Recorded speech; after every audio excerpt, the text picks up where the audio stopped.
So I'm gonna start this one off strong because literally somebody commented this should be a creepypasta, and I realized I haven't said anything I have ever posted about. Actually, no, I have. So the story is about this girl Kimicho. She goes to a supermarket in the middle of the night. She can see ghosts. She's a medium. That's important. She goes to a supermarket at night, and she gets like a box of mochis, and she's like hungry and stuff, and she checks it out, and the girl at the counter seemed a bit suspicious, but she doesn't really care. But when the girl Kimicho, she tries to leave. The story's in Japanese, by the way. I don't actually know Japanese right now, so I'm gonna do it. I'm gonna say all the Japanese parts in all English. By the way, really sorry about that. But hey, I'm allowed to enjoy culture. But when she tries to open the door, it's locked, and then when she turns around, literally everything at the store is replaced with it's like human. Like apples are now brains. The mochi, it's like skin on the outside and blood on the inside. And so she gets trapped there for 3 days, and she slowly loses her mind, not being able to tell if this is real, if like the whole thing is real or not. And while she's there, this thing, its name is Run. That's the big guy. It's the big guy.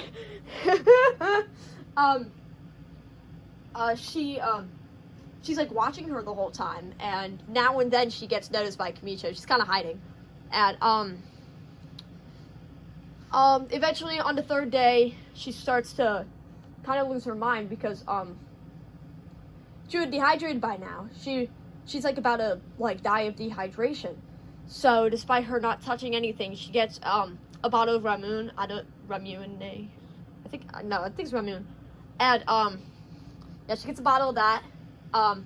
Which this is like the most important thing in the whole story. When she drinks it, Run kills her by giving her like, I don't know, like a heart attack from it. And then she like nonchalantly dies. It is revealed in the end by a bunch of investigators that it was all a hallucination done by Run.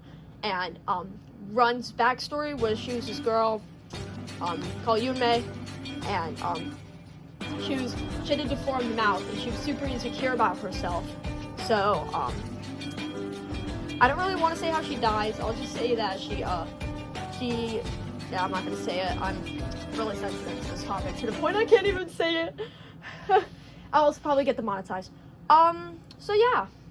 And then she becomes a ghost, and her whole motives are just that she's insecure. So that's all for Runs. Oh, and another thing, the motto of the story is you cannot run, you cannot hide, you cannot escape Kimicho. It's written in blood on the wall the whole time, and it's also like one of the main things driving her insane. The Polka Dot Spectacular is the 6 clowns. Lola, Cole, Giggles, Dottie, Ruffles, and Fooler. I'll explain all of them individually, so I'm going to start off with the non-mains, and then like I'll combine the story in the end, I guess. I actually don't know. Okay, so Fooler and Dottie, they both fell in love with each other. Okay, well, wait. Okay, wait, I'm going to restart. So, the whole circus, the ringmaster is pretty abusive. He sewed their outfits into their skin, tattooed their faces, and whips them, electrocutes them, and makes them perform like stuff out of their league. Fooler and Dottie, they both fell in love with each other, and after the boss figured out, he separated them both, making them both very depressed. And then Giggles, he's just kind of mad all the time. He doesn't really have much, but his best friend Cole is like super duper gay for him because I don't know. I thought it'd be funny, and it is. It very much is. And then Ruffles, she's literally just scared of everything. That's kind of all for her. But Lola, she was the first one there, and she tried to escape, and because of that, she had to get a wooden mask nailed onto her face. And after that, she kind of lost her mind. Cole was the second one there, and he's just a lunatic. He's just a maniac. So they were all kind of starved, and yeah, they were all starved. And Lola, out of selfishness, ended up killing and eating all of her friends except for Cole. And Cole managed to escape after the place was shut down because they didn't have enough clowns, leaving Lola and Cole behind, and Cole escaped Lola, leaving Lola to die of starvation. Cole he did backyard hopping. He'd break into people's backyards and he would stalk the people. The story is about a woman. Reminder, Cole's gay, so like none of it's creepy because he doesn't have anything for the woman. It's about a girl, and actually I'm gonna start with Lola's story because it goes Lola then Cole's. So yeah, put Cole in the past. Sorry, this one's gonna take the longest. An investigator goes to discover the place, and they're trapped in on their own. It's the one detective, and they're trapped in with Lola's ghost.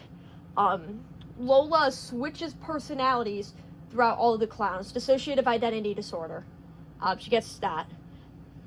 But like with all with all 4 of the clowns. And because she like ate them all. So like they're all like taking control of her.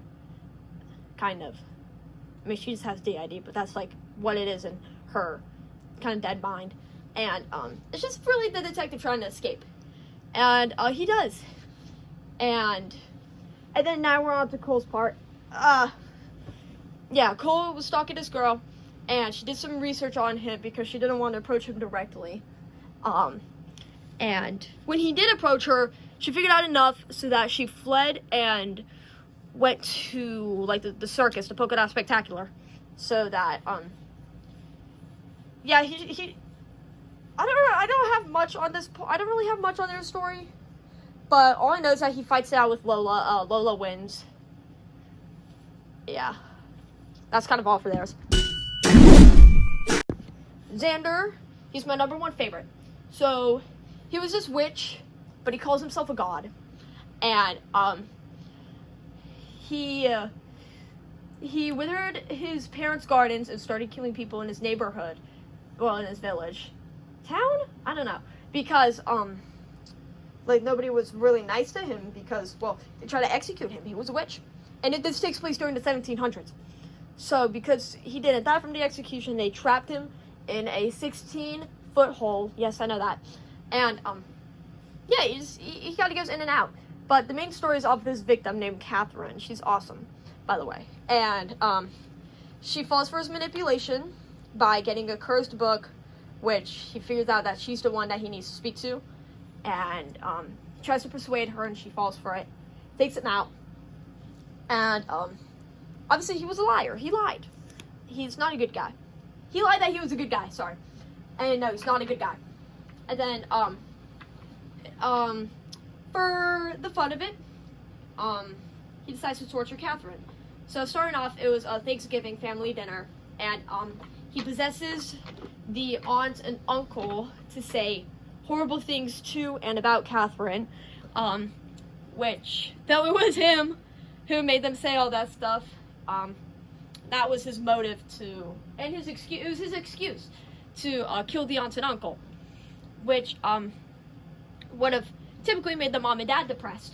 So the mom messaged Catherine, which was forced to by Xander, because, yeah, Xander forces the mom to message horrible things to Catherine, again, with kind of like the aunt and uncle, and then this is the coolest death I've made.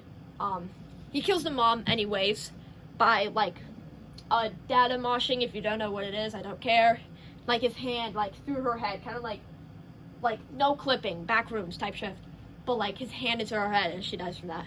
And then after he mimics the mom's voice to lure the dad into the basement.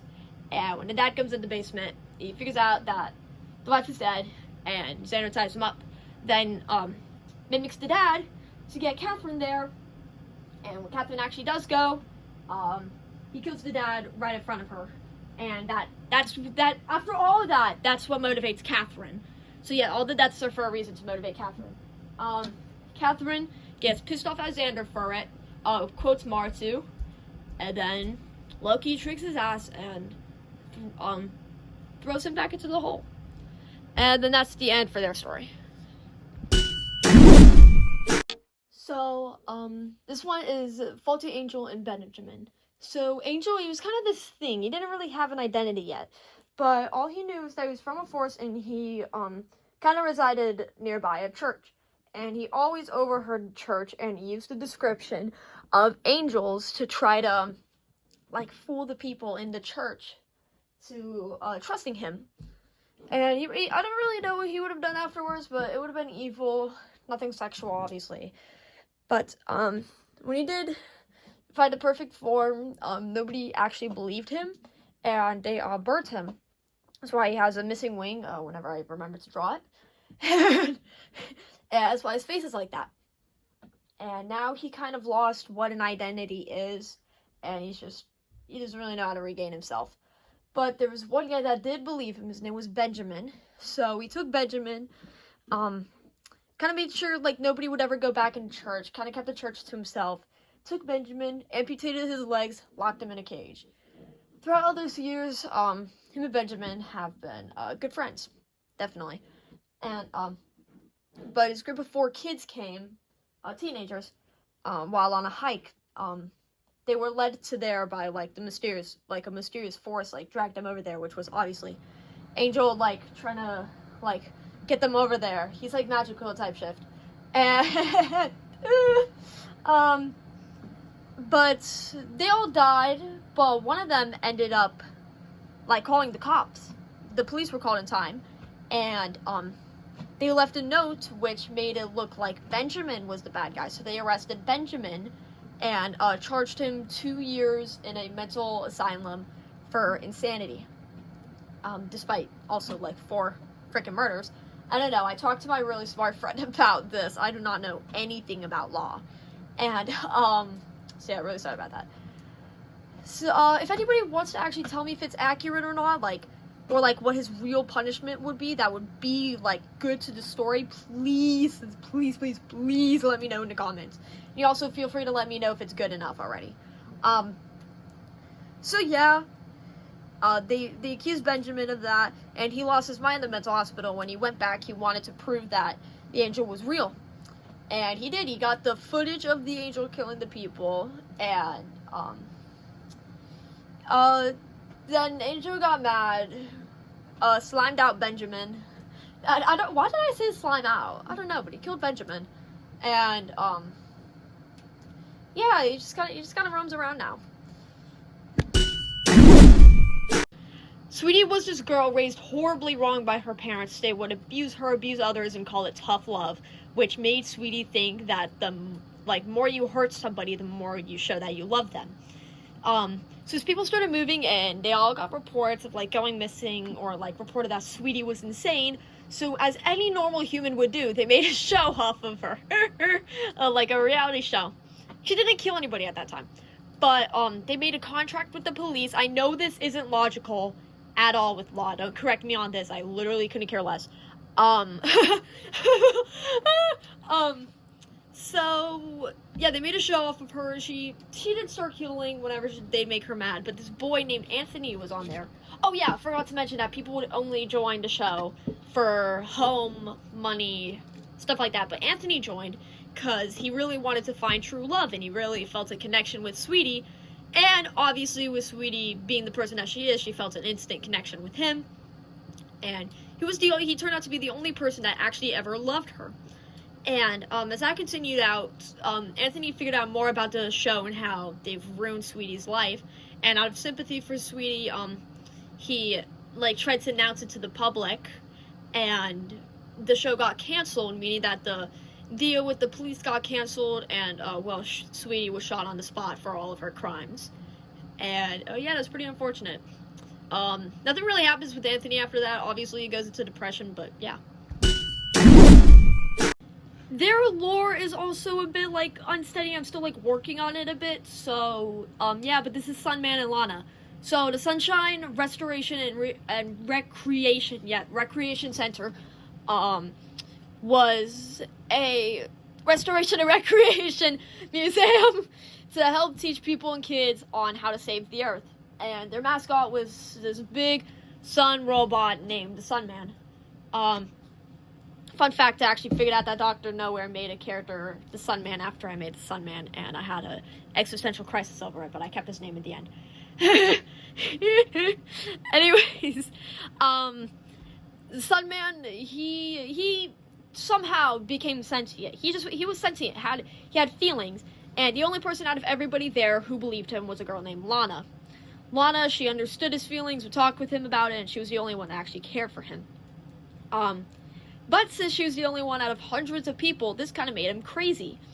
Every day, like 5 times a day, he would go out and teach kids about the Earth and try to say about his emotions, but nobody would believe him. And all that kind of worked up on him, made him super mad. So what he did was he locked everyone in the place without food, without water, and, well, just kind of left them all to rot. But he would guard the door so nobody could get out and nobody could get in. Even police, because he's like a 10-foot robot made out of titanium, so he's kind of like invincible. Anyway, but he's a robot, so like, yeah. He trapped everyone in it, including Lana. He tried to, I have 2 endings at the moment. Either he saves Lana, and, I don't know, she tries to, like, destroy him, or do something like Poppy Playtime, where, like, traps everyone in there, everybody ends up dying, and then Lana comes back to, try to reason with him. I think I'm going to do the second ending, but, that's kind of it so far. Really sorry that one isn't unclear. I think I'm going to do the Poppy Playtime, like, ending, because that's literally, like, the setup for every single fucking mascot horror game, so it's not like it's not like I'm special. Literally, Bendy the Ink Machine, Poppy Playtime, Jackie was a man who volunteered to be experimented on in a lab. He didn't know anything about it, though, and they kind of turned him into this orange, stupid-looking thing. And, so they opened a daycare, a playhouse. It's a playhouse. It's actually a daycare. I didn't know the difference when I made this story. I now know the difference. I'm pissed off, but I'm keeping it as playhouse because I couldn't care less. It's Jackie's playhouse. And, Jackie was really friendly, but the whole thing about the playhouse was that he was supposed to, like, lure in people for more experiments, just kind of to get them killed. And, so to test that out, they made him kill 2 people, and he really wasn't ready for it. He was a good man. He was a very good man. But eventually the company got arrested, but not Jackie, since Jackie, he was obviously forced to do, and the police understood that, so they let him go. So now he runs the daycare, and he takes care of kids. He takes care of kids, super friendly, really nice, but nobody trusts him. Nobody likes him. And almost every day, parents will yell at him and maybe, like, accuse him of stuff, put on a scene and hurt him. And he had this paper heart, and every time somebody would hurt his feelings, he would tear it up a bit, and when it fully breaks, he would lose his mind. And that the story is that happens. He had a wife and a son. They were the only 2 people that kind of actually liked him. And similar thing to Sunman's kind of story. He does lose his mind. He kicks everybody out. Closes the place down permanently. But he actually does wait for the parents to pick up the kids, then he closes it down. Actually, he's that good of a person. But, and then the police reported that he was found dead. But the wife and the son, she brought the son along because he really needed to come, did not believe that. So they go to the playhouse. The playhouse is decently big, I don't know. But the main room is locked off. So they're trying to explore to find clues to find Jackie. And eventually they find Jackie. Obviously he's out of his mind. He's very angry. And they discover all of his secrets. The mom discovers all of his secrets. Yeah, they discover, like, why he had to kill 2 people, which is the main thing he, like, feels horrible about, because he actually is a bad person. He's not a bad person, but everybody says that, like, he's probably a murderer, and he actually is, and he feels super insecure and guilty about that. Because, again, he's a good guy. And, yeah, so he kills the wife, well, the mom, and out of, guilt for that, he, yeah, you probably get the gist of it. The son is the only one that, actually, I'm thinking of changing up Jackie's ending. I just don't really know what it would be, because I don't want to do any suicide in any of my stories, because suicide's a horrible thing, and I don't want to show it. I wouldn't show it, but I would imply it, definitely. But I don't think I'm going to be doing that. I'm trying to change it up.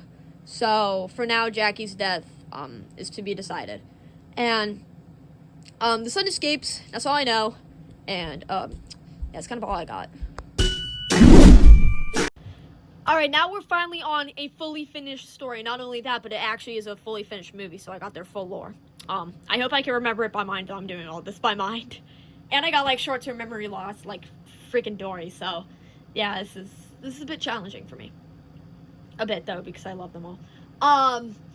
So, Madeline was this girl on her 12th birthday, well, obviously she was a girl, but on her 12th birthday, started hearing noises around her house, and her first thought that it was a ghost, but she tried to convince herself it wasn't, which pissed the ghost off. His name was Jacob, and I really pissed him off. So, he got really mad at Madeline. This was based off a dream. He got really mad at Madeline. Actually, oh my gosh, I really do forget theirs. Oh my gosh. I forget theirs. Oh my gosh.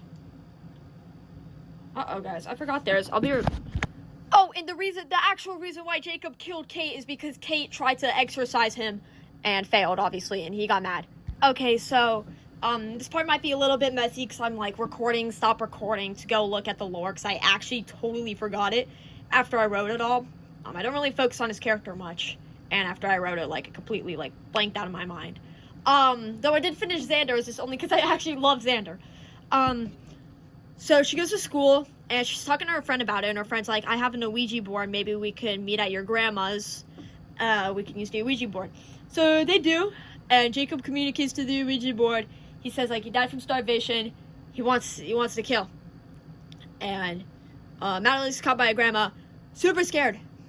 And then throughout the play date, they keep making Jacob mad.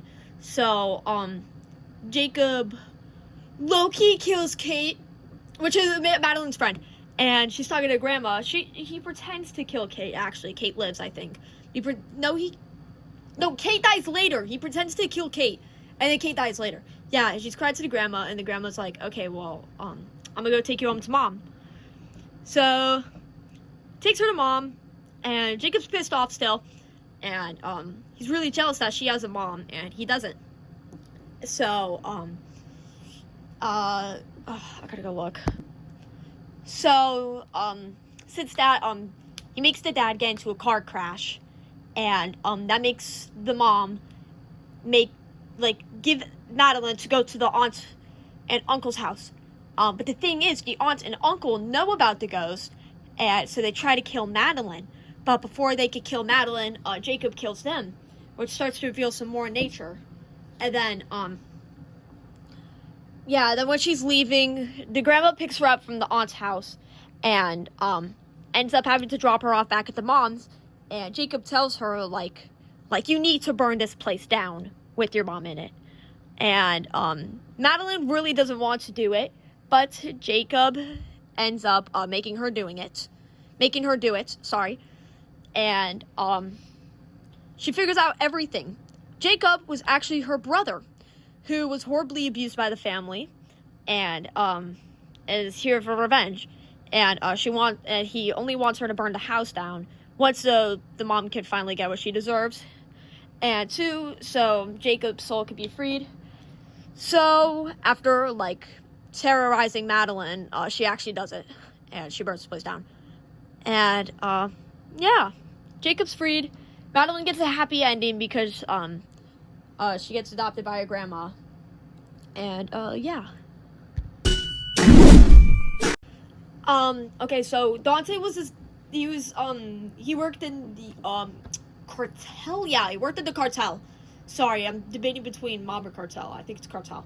And, he worked in the cartel. And, in the cartel, they had, like, their eye on, like, one daughter and her mom. They were gonna, kill one of them. Kidnap one of them. Yeah, he was gonna kidnap the daughter and then, like, tell the mom, like, give me all your damn money or I'm gonna kill your daughter, so they could get money. And, Dante was the one on that job. He also was, so he has a wife, he has a daughter, and he's also friends with the police, like with the Lieutenant Morales is her name, and she's gonna be important. I burped. Okay, anyways, so before he goes to do that case, he notices this black mold in his house. He doesn't notice it, but he only notices it when it starts to get on him, and it starts to infect him, and it starts to make him lose his mind. So they take him to a mental asylum, but he's fully corrupted by the mold. The mold is like sentient and evil, but he ends up breaking out. And this is when Lieutenant Morales, his friend, has to try to catch him. So it starts off with, there's a lot connecting all these points, but I'm not really going to talk about those too much. So first he has to, he kills the mom, and the mom and the daughter, but, like, the ones that he was supposed to kill on the job. And then the Lieutenant Morales figures out, doesn't find him though, but he hints over to that he's going to kill the boss next. So they go see if the boss is alive, and he is. But on the bad part, Dante's wife and daughter are now dead. So, oh my gosh, I didn't know that this chair could lower. Anyways, so yeah, now they're dead, and they're trying to find him. But he's now trying to target the police. So they catch him. He's having an interview with Lieutenant Morales, but booyah, he got caught on purpose. Slimes out Lieutenant Morales. So now he's going to go slime out Officer Ivory. Officer Ivory was Lieutenant Morales' like officer, by the way. I forgot to mention that. Two side characters, Zoe and Ivory. So he goes to go slime out Ivory next. But Ivory tries to shoot him because she wakes up. She actually notices him, and she tries to shoot him. That doesn't work because he's just kind of this mold being now. So, as any smart mind would do, she pours bleach on him, and yeah, he's defeated and the bleach actually kills him. And yeah, Ivory, she did it. Liam went on the Atlantis water slide. It's like the one where you go in the tub with all the sharks. Yeah, he goes on that water slide. But when he goes to the tub with all the sharks, it's empty, but he can see a figure in the distance. So he tries to tell his friends about it. He goes down in again, and now the figure's closer. He starts to realize this is it's like a mermaid kind of thing. Her name's Asaka, but it's not really revealed. So he tries to tell the lifeguard. The lifeguard doesn't believe him, but he does figure out from a stranger that there was a crime here a while ago where some girl who fits the description of the ghost that you saw was pushed off the edge into the tub of sharks, and the sharks like mauled her to death. Either that or she just drowns. One or the other. And so yeah, so he assumes that it's her ghost talking to him, and that's true. So he goes down in a third time, and she breaks the glass and drags him down under. Now everybody's starting to realize it because, like, he got into a coma in the middle of the water slide, and now it's his friend trying to figure out like how, like what's happening. So the friend kind of does some investigations, and yeah, they do figure out that there was a ghost there. Liam wakes up from the coma, and he describes everything that he saw. He saw the ghost, took him under, and I don't know, it's kind of like, I don't really know what she does. I'm thinking she just hurts him because, well, it's a horror story. Obviously, I gotta add violence, I almost said virus. And Yuiso tries telling them that, so they try to shut down the ride, but that angers Asaka, and causes her to kind of like drown Liam. So yeah, Liam drowns, and they do end up just destroying the water slide despite Liam drowning, and that's kind of just how she's defeated. A kid named Jason, he worked at a butchery, and it was his uncle's butchery. he had to take care of the lambs. He had to nurture the lambs before they were get slaughtered, and he really liked this. I named them all muttons. I know that they were lambs, and mutton isn't lamb. I figured that out, and another existential crisis. I was really pissed off at that, but I don't care. Their name's still Mutton 817. So we took care of Lamb 817. Like when it was alive, it was named Lamb 817. When it dies, it changed the name to Mutton. Well, it doesn't really die, but you know what I mean. You're gonna see what I mean. So he gets attached to Lamb 817, and the next day he figures out that somebody else is taking care of Lamb 817, so he's super sad about that. But Lamb 817 gets possessed by this demon, and low-key slimes out everybody in the building. Kills everybody in the building.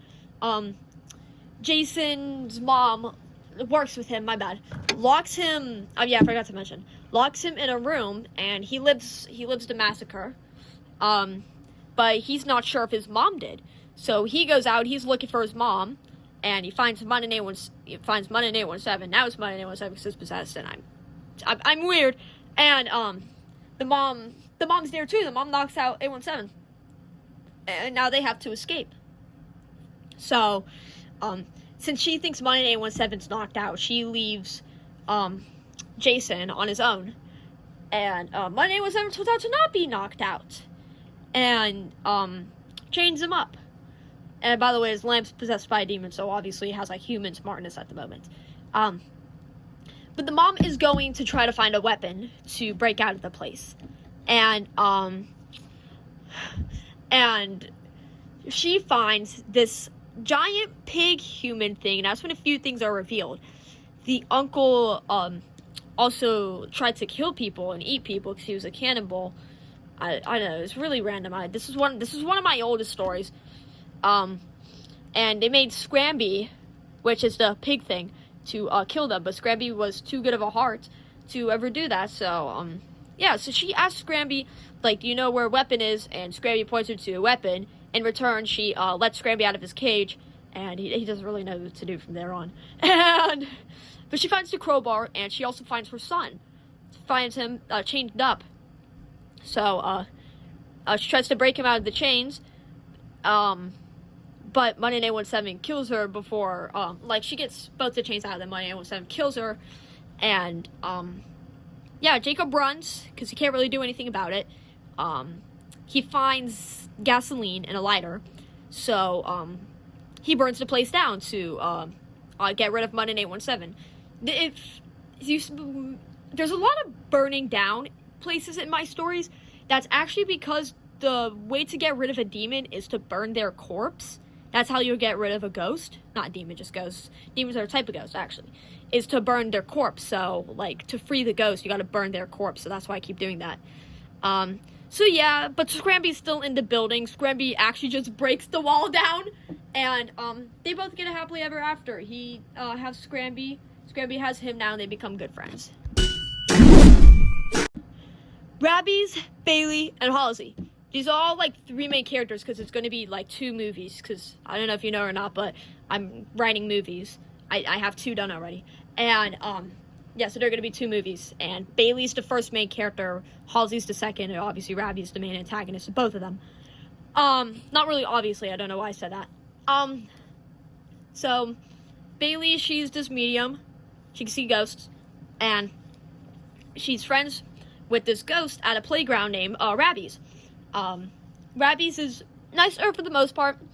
They draw together a lot, and she plays with him a lot, but he starts to get more demanding for her to come back day by day. So she does, but then one night he asks her to, in the middle of the day, he asks her to, stay the night, and her mom's saying no. She's saying that she can't because, it's stay the night. She can't stay overnight at a playground. And this makes Rabbi's mad, and Rabbi's kills her in front of her mom and her friend Halsey. Halsey's this 14-year-old girl. And with an already enough hatred for Rabbi's, she wants to get rid of Rabbi's to avenge Bailey. Bailey was 9 years old. I forgot to mention that. And so she tries to exorcise, get rid That's another way to get rid of a ghost is obviously like exorcism, exorcising them. So she tried to do that, but Rabbies knows this. So Rabbies is trying to torture her the whole time by mimicking Bailey, just trying to give her like torture her without like any violence, because I'm trying to dim down on that. But she does end up figuring out how to, and she hires a priest, and they go to the playground, and that's when the ultimate fight with Rabbies happens. She tries to exorcise him. He's about to kill her, and but the exorcism works, and Rabbies is gone. Halsey avenged him, and yeah, the end. Paralyzed. So Emily's friends recently was killed by a paranormal entity, and that gave her like fear of this paranormal entity because her friends. So she started getting scared of ghosts, and she's like 16 or 17. There you go, Ollie's. There's your little 6'7", because you asked for it. I guess I really don't know. I really don't know.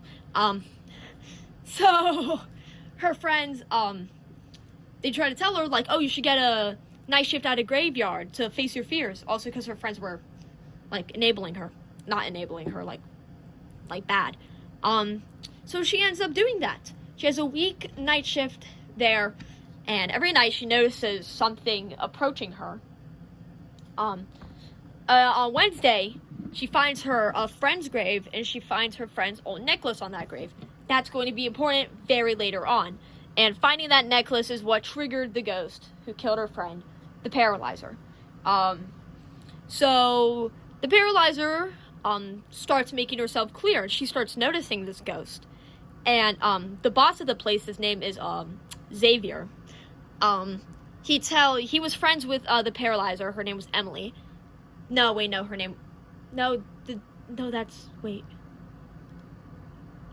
was her name when she was alive? Her name's gonna be, what should her name be? Her name's gonna be Beth, while she was alive. Her name was Beth. And, he was good friends with her until she got, hit by a car, which dislocated her jaw. And then, yeah, so, the Paralyzer makes herself more clear, and then on her, before the final day of work, she tries to attack her. Emily can't quit for some reason. I don't know why, she just doesn't. She can't. I really don't know. I think Xavier, keeps trying to convince her, tell me everything you know about my friend. So he tries to attack her. And, she tells Xavier about that. Xavier says, please go back. So she does, but this time she brings a weapon. But, the weapon doesn't work, and the Paralyzer is about to kill her when, the necklace from the friend, I don't know, it glows, which, means that, the ghost of the friend comes back. They have a fight with the Paralyzer, I guess. And it kind of sounds weird, but it'll make more sense if, you were to see it in a movie. Because, it's not really, a fight, but they try to, she's trying to defeat the Paralyzer. And, she does. Emily lives. And, yeah, that's kind of it. The Freak Show, this was a collaboration effort with my friend. These are her 2 accounts. So go give a subscribe to her. She is awesome. She's one of my best friends in real life, and she's super cool, and we made the story together. So, it's these, Eva, Todd, okay, 7. It's these 7 freaks. They all work at a freak show. And they all were, created. Well, actually, at the moment, it's 6. There is Sal, Eva, Nora, Noah, Jeff, and Nami. They were all created to be on these acts. So they opened up the circus, but nearby, there was this other place, I don't know, but there's a mental hospital. But there's 2 guys there. This is a fantasy, by the way. This is not horror at all. I forgot to mention that. There's this guy, Todd. He's this green spider, and his friend, Christopher. So Todd, he wants to get a job there because he feels like he wants to be a comedian, and so he goes there, and he tries to get the job. He gets hired for like a scary role to try to scare the audience, but when it's his first time there, he gets really nervous and starts making jokes instead. And that's how we get the role of the comedian, and now we have all 7 of them. So they're going around, but they start to notice this guy following them. His name is Billy. And as Billy's following them, they realize one time the guy is trying to kill them. So they try to avoid that. But Nathan, the creator of them, knows something that they don't. So they're trying to investigate behind it, and it turns out that there was a freak before them. He was like one of the test runs. His name was Billy, and he failed. He escaped, and now he wants to be back for revenge on Nathan because he wishes that he wasn't created, so he's taking revenge on Nathan for that because, again, I do not want to put suicide in my stories, and it would just make no sense if I did. So he's trying to kill the freak show to get revenge on Nathan, and now he does attack the freak show, and the freak show, they're all too weak to fight him. So Todd, the awesome, really cool guy, calls over his friend Christopher. Christopher like beats the shit out of Billy, and yeah, they all live, and that's it. So I hope that you guys liked the post, liked this video, and I hope it clears up everything for my OCs. That's all, guys. I'm so sorry that this video was really long, but I have a lot of characters, and one day they're all gonna be movies and they're all gonna be 1 hour, so screw you, I literally don't